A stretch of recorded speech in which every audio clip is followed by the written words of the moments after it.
Hey Salute. guys, hey guys.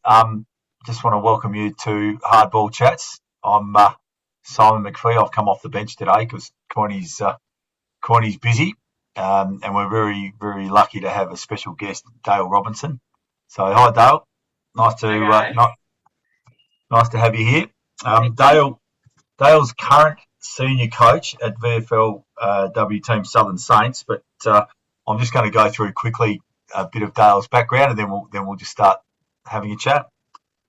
Began a coaching career at VU Western Spurs, VFLW team as one of the backline coaches at the Bulldogs, AFLW development coach. We'll definitely come back to that. So I started the Southern Saints as a senior assistant, eventually taking over as the head coach, and taking the reins of VFLW, Southern Saints, and obviously working with the Saints AFLW program. So that's pretty extensive coaching experience, Dale. Been through some different stages of development there. Game's changed a bit in your time, has it? It's changed quite a bit in my time because I've been lucky enough to have been in women's football for 20 years and, Yeah. Started in the playing side of things, when there was the old three divisions in Yeah. women's football and to where it is today, the growth, not only from a playing perspective, but from all of the off-field side of things has been really, really exciting and just huge for the game. Yeah, it really has been. I was lucky enough to have a bit to do with Peter Searle, and we can talk about her later on. But just the way the game's developed tactically, athletically, training, all that stuff, I imagine has come a long way since you started. Um, Yeah, I think for the girls, just around that, it's still such a learning curve because that part of it has always been sort of ad hoc. That like girls might have done some of that in their spare time, but now getting to that semi-elite level, both at the VFL level and especially at the AFLW level, and having access to those sort of resources and understanding what goes into it, it's definitely changed the landscape. it was phenomenal. And look, I guess that leads me to another question, just with regards to the game and its evolution. We were just talking, off air, for want of a better word, about I was coaching a school football team, and obviously when you don't have the time, like we talk about the AFL program and where you go tactically, we don't have the time to be able to spend all the time on tactics and training. So are you taking sort of snippets of AFL programs and trying to balance, the tactics with your time and skill development? I mean, how does that all work? We definitely do, and you take away, sort of a lot of the learnings from that. But the way that I coach is always around, your game day strategy is only ever as good as your execution of skill. So we really focus on that skill fundamentals and making sure that we're getting those things right. Because if you're not hitting the most basic of targets, you can have the best strategy in the world, but it's not going to look any good when you can't go from A to B. So we really focus on making sure that we're spending that time on that execution, getting those fundamentals right. And from there, you keep building that game plan off those fundamentals. Yeah, look, it's funny. Someone once explained high performance to me, and it made perfect sense. It was your ability to execute your fundamentals under pressure, and Correct. and that's essentially it, isn't it? And Yep. and, and the other thing someone said to me once was structure is just a place where you start playing footy. So, Yep. you get. I imagine it'd be the same with young players coming through. They get overwhelmed if you throw too much at them, can't they? Yeah, and we always talk about structure as basically your guideline. It might be your starting point, then you go and play football.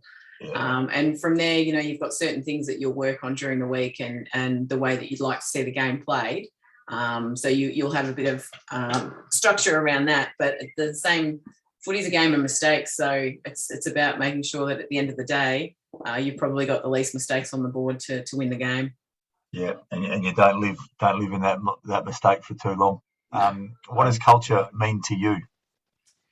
That's a pretty simple one. So my number one value is communication. So I highly value good communication. I always say that if something comes as a surprise to someone, whether it's a player or another coach, then you've failed somewhere in your communication. And so I'm very much about open and honest conversations to know, so everyone knows exactly where they're at, and that nothing's ever a surprise. So I got to the end of the season this year and we sit down for our exit interviews, for example, and I only had 3 girls that were going to be delisted for the season, but that didn't come as a surprise to any of them because we've had those conversations consistently across the year of what they're working on and knowing exactly where they stood. And, I see both sides of that with other stories and things that I hear from some of the girls. And for me, that's number one. You've got to have that communication right. And the second part of that is building a safe space, because the girls have to have a safe space to go to work, to make mistakes, to learn from them. So we talk about it being a game of mistakes, and that's where you take your risk to try things. If you make a mistake, it's about your next step and how you move on from that and learn from it. I always say if you make the same mistake over and over, we might be having a slightly different conversation. But if you're making that mistake and you're learning from it, that's how you learn the game. That's how you evolve and grow. Yeah, look, there's one thing that really springs to mind, and I don't like being personal on this show, but my wife's got a saying which she uses on me quite often is, Simon, even rats learn. So that's me. That's me. That's me making the same mistake over and over again. Actually, sounds like there's some pretty exciting stuff happening in the girls' space from a coaching development point of view. The She Can Coach program, because the one that a lot of the players do is Next Coach. Is that similar to that? Is that sort of? I think it does. It's specifically more for females. So when it first started, it was sort of around the girls that were at the more senior level, through probably your VFL Ws and your AFLWs, to sort of get that cohort going through and put some good mentorship around other professionals in the business and even in other sports, and start looking at utilising those links.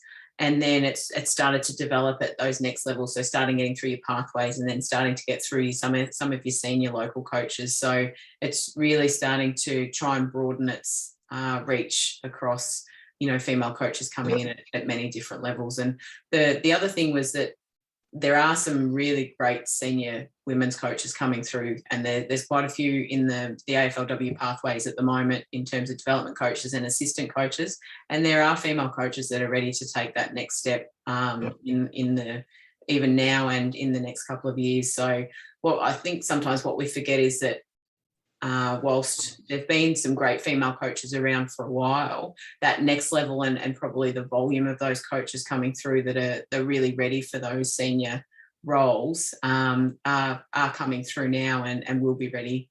And it's kind of that catch-up mode that we haven't had the time in the game and the opportunities at the same training and coaching and learning levels, but that'll come through very closely in the next couple of years. Yeah, and you also think the more, I mean, it's awful to say this, but the more money it generates, the more people go full time, the more coaches you'll need. So you would think those opportunities at some point will broaden, won't they? It sounds like there could be some serious competition for the jobs that are available, though.